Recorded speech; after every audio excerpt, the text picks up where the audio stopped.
ناچیز, ہمیں وہ عقل نہیں ہے, وہ بھروسہ آپ کا ہم پر ہے, لیکن ہمیں کبھی کبھی لگتا ہے کہ کیا میں اس قابل ہوں. اور جب یہ ٹرانسمیشن میں شروع کرنے جا رہی تھی اور میں سوچ رہی تھی کہ میں نے آپ سے کیا کیا باتیں خاص طور پر کرنی ہے, تو ایک چیز جو سب سے زیادہ آئی وہ یہ کہ جس لمحے کا میں انتظار کر رہی ہوں کہ میں نے اس طرح چل کر جانا ہے اور کہنا ہے شروع اللہ کے نام سے, اس پاک پروردگار کے نام سے, مجھے تو اس لمحے کا معلوم ہی نہیں کہ یہ اگلے چند سیکنڈز مجھے نصیب ہوں گے یا نہیں.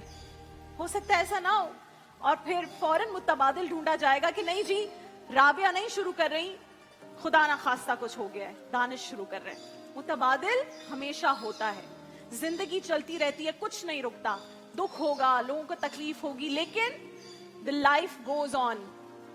اور سب سے زیادہ خیال ان لوگوں کا آیا جو اب اس دنیا میں نہیں ہیں. پچھلے رمضان ہمارے ساتھ تھے بہت ایسے لوگ جیسے تابندہ لاری آپا, ان کا پتہ چلا اور ابھی وہ غم تازہ ہے. معروف ثنا خواں نعت خواں ہر وقت کہتی تھی کہ آخری دم تک رسول اللہ کا نام میری زبان پر ہو, اور ایسا ہی ہوا.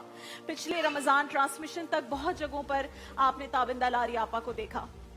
اسی طرح جو عائشہ آپا تھی, ہماری ٹی وی اسکرین کا بہت بڑا نام. یہ محفلیں کیوں ضروری ہیں ناظرین کرام, ان محفلوں سے, آئسولیشن سے آپ نے بچنا کیوں ہے.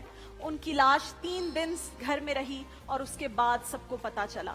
حمیرہ اصغر کا کیس آپ سب نے دیکھا, 3 دن نہیں, 3 ہفتے نہیں, 3 مہینے نہیں, 8-9 ماہ لاش گلتی سڑتی رہی, پھر لوگوں کو پتا چلا.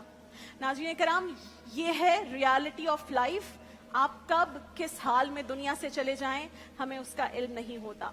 تو ہم چاہتے ہیں کہ ایسے لوگ جو اب اس دنیا میں نہیں ہیں, اور خاص طور پر جو سب سے زیادہ دل دکھا ہوا ہے اب بھی, اور چونکہ میں کراچی سے یہ ٹرانسمیشن کر رہی ہوں, یہ گھر کراچی میں سجا ہوا ہے, کراچی والے بہت تکلیف سے گزرے ہیں گل پلازا سانحے کی وجہ سے.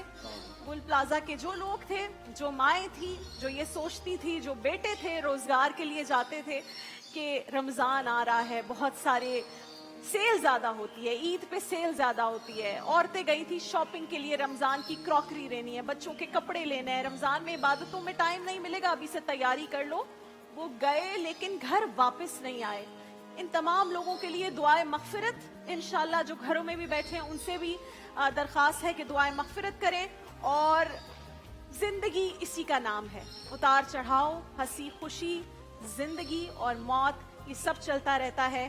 ہم یہاں موجود ہیں تاکہ کچھ خوشگوار لمحے, کچھ ایسے مومنٹس آپ کو دیں جس سے آپ کا رمضان مبارک بہت اچھا خوشی خوشی گزرے انشاءاللہ. سب سے زیادہ مجھے پتا ہے پاکستانیوں کو انتظار ہے ایک شخصیت کا جو میرے ساتھ روزانہ یہاں پر ہوں گے, دانش تیمور صاحب. ایک بریک کے بعد ہم ان کو بلائیں گے یہاں پر, چھوٹی سی بریک کے بعد واپس آئیں گے. دانش تیمور یہاں ہوں گے انشاءاللہ, اور پھر اس کے بعد جو پورا سیٹ ہے, جو رونق ہے, اس کے بارے میں دانش خود آپ کو بتائیں گے. ایک بریک کے بعد محفل رمضان میں